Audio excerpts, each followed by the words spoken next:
pradėkime nuo Renaldo komentaro. Renaldai, trumpai apie šios varžybas, apie savijautą, apie nuotaikas ir taip toliau. Labas vakaras visiems, visų pirma.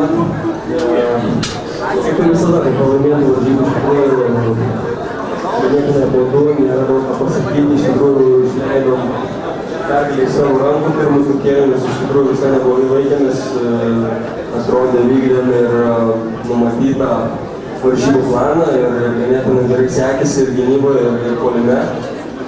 Bet toksai, gal sakyčiau, trečio kėlinio pradžia, tokia blogai pradėta, nežinau, gynyboje tos koncentracijos trūkumas toksai šiek tiek išmušė iš vėžių ir jau trečio kėlinio pabaigoje, ketvirto pradžioje Žalgiriui pataikius kelis tolimus metimus, mes susigynus, keletą kvailų klaidų gynyboje ir puolime.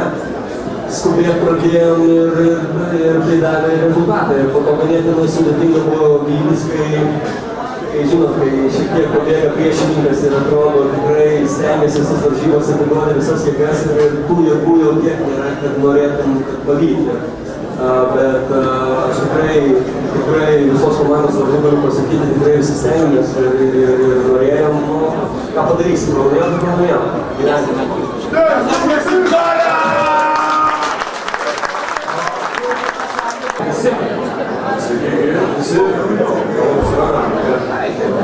Gerai, tai man labai gera kalbėti jums ir didžioji žvaigždė aišku šio vakaro yra Renaldas ir aišku Žygo komanda, o jeigu klaustumėt manęs kaip tai prasidėjo, tai visą buvo paprasta. Aš vienų rungtynių metu apsistojau su Škogas sekundį pavaryti. Renaldas girdėjo ir sutapimas atmetė, kitą dieną po to jis atvyko į radijo centrą pas mane į laidą ir mes tiesiog neturėjom. Jis taip pats gali paliūdį sudarėm gyvą. Aš sušauku garsiai sekundį pavaryk, labai garsiai, o jisai man duoda kažkokį ženklą. Jis tą ženklą davė ir taip viskas ir užsisuko.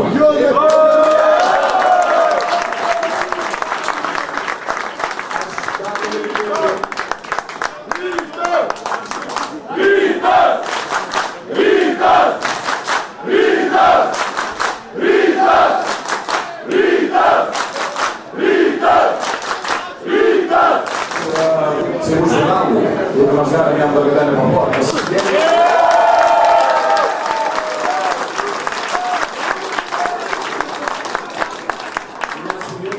Ką mes matom aikštelėje, viskas ok, bet ką mes matom už aikštelės yra dar viena labai svarbi sritis, ir man labai smagu, kad Renaldas neprieštaravo. Nepaslaptis, kad lygiai pusę 12, prieš treniruotę mes pasisveminam su juo, pasišnekam. Ir aš manau, kad jeigu viskas yra ok, vienintelis žmogus turbūt, kuris gali tai misijai, vadinkim, ar akcijai pasakys, stop, yra Renaldas Seibutis.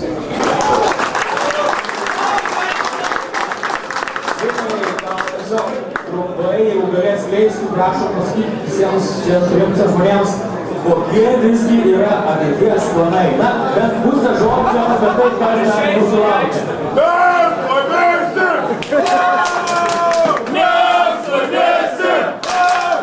Lietuvai, parašiūnai, išvysim šašūną, aš nežinau. Iš esmės, kviečių mes turim ir mes laikomės principo, kad tai turi būti smagu ir tai turi būti netikėta ir nesurežisuota. Tai tiesiog taip, tai aš dėkoju Seibučiui, kad jis yra toks, koks yra įsveikinti.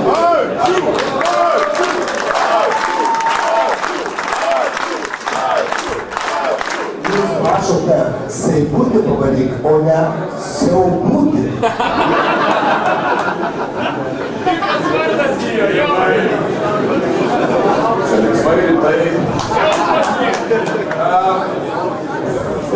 Nebūsiu labai šmaikštus, jis man yra nei Siaubutis, nei Siaubutis, nei Renaldas, man jis yra kažkodėl, jeigu prarušiu man, vidurną kai sakytų, kam reikia pavaryti, bet kas turi pavaryti, ar ne, sakyčiau, Seibutis.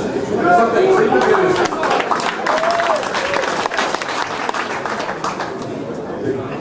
Kuomet varžybų balą, jie skanduodavo Seibutis, Seibutis ir kažkas išmančiai. Mai e scandalo. E scandalo Seibuti la Cassia. Seibuti la Cassia! Seibuti la Cassia! Seibuti la Cassia!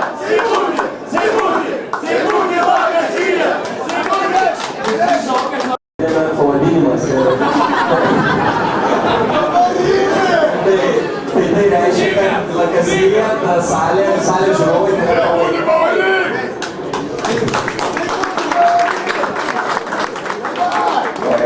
Buvo Seibuti pavadinti Supermenas, buvo Seibuti pavadinti visą tribūną ir Seibuti pavadinti Batmanas. Kas toliau? Vėliava!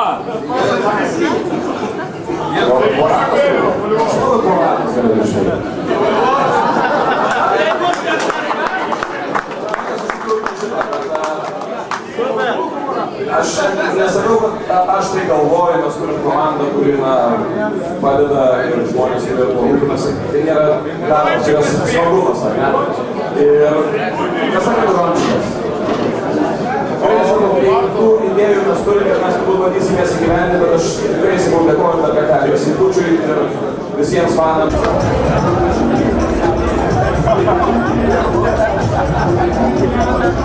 Thank you.